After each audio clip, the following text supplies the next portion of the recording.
టాటరా classic రెటినాలకు world class treatment ఇప్పుడు మన భీరంగూడలో American laser eye hospitals.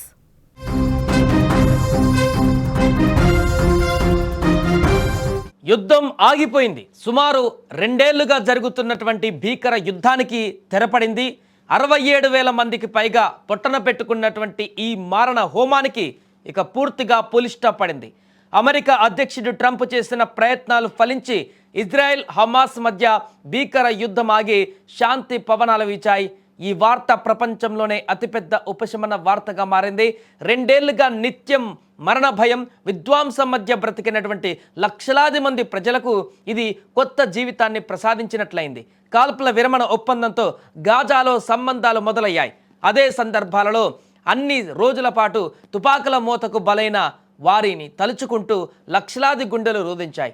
ఆకలి చావులు, ఆర్తనాదాలతో వినిపించిన గడ్డపై ఇప్పుడు నవ్వులు పోయడం ప్రపంచాన్ని ఆనందానికి గురి చేస్తోంది. 2023 అక్టోబర్ 7న ఇజ్రాయెల్ పైన హమాస్ దాడితో భీకర యుద్ధానికి నాంది పలికింది. హమాస్ దాడికి వ్యతిరేకంగా యుద్ధం ప్రారంభించిన ఇజ్రాయెల్ 2 ఏళ్లుగా విరుచుకుపడుతోంది. ఆ దేశ బలగాల దాడులతో గాజాలో ఇప్పటి వరకు సుమారు 67,000 మందికి పైగా పాలస్తీనియన్లు మరణించారు. సుమారు 170,000కు పైగా ప్రజలు గాయపడ్డారు. యుద్ధం ఆగిన సెకండ్కు ముందుకు వరకు కూడా ఇజ్రాయెల్ తన దాడులను ఆపలేదు. ఈ మారణ హోమంలో గాజాలోని బాల్యం ఊహించని విధంగా బలైంది. ఆకలి కేకలు, బక్కసిక్కించిన దేహాలతో చేతిలో కంచం పట్టుకొని ఆహారం కోసం అభ్యర్థించినటువంటి దృశ్యాలు ఇంకా కళ్ళ ముందు కనిపిస్తూనే ఉన్నాయి. ఇలాంటి ఎన్నో దృశ్యాలు అక్కడ చోటు చేసుకున్నాయి. ట్రంప్ చొరవతో ఈ యుద్ధానికి మొత్తానికి ముగింపు దొరికింది. తమ సుదీర్ఘ యుద్ధాన్ని నిలిపివేసేందుకు ఇజ్రాయెల్, హమాస్ అంగీకరించాయి. బందీలు, ఖైదీల విడుదలకు గ్రీన్ సిగ్నల్ ఇచ్చాయి. ట్రంప్ ఒత్తిడితో ఈజిప్ట్ వేదికగా జరిగినటువంటి పరోక్ష చర్చల్లో ఇజ్రాయెల్, హమాస్ కాల్పుల విరమణ పైన ఒప్పందం కుదుర్చుకున్నాయి. అయితే గాజాను ఎవరు పాలిస్తారు? హమాస్ ఆయుధాలను వదిలేస్తుందా అన్న ప్రశ్నలు మాత్రం ఇంకా ఆందోళనకరంగానే ఉన్నాయి. ఏదేమైనా కూడా సుదీర్ఘ యుద్ధం ఆగడంతో ఇప్పుడు ప్రపంచ దేశాలు కూడా ఊపిరి పీల్చుకున్నాయి. ఇజ్రాయెల్, హమాస్ మధ్య వారాగేందుకు కృషి చేసిన ట్రంప్కు మోదీ అభినందనలు కూడా తెలిపారు. ఫోన్ చేసి ఇరువురు నేతలు మాట్లాడుకున్నారు.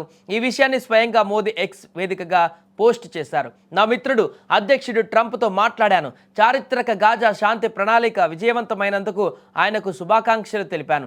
ఇరు దేశాల మధ్య వాణిజ్య చర్చలలో సాధించినటువంటి మంచి పురోగతిని కూడా సమీక్షించాం.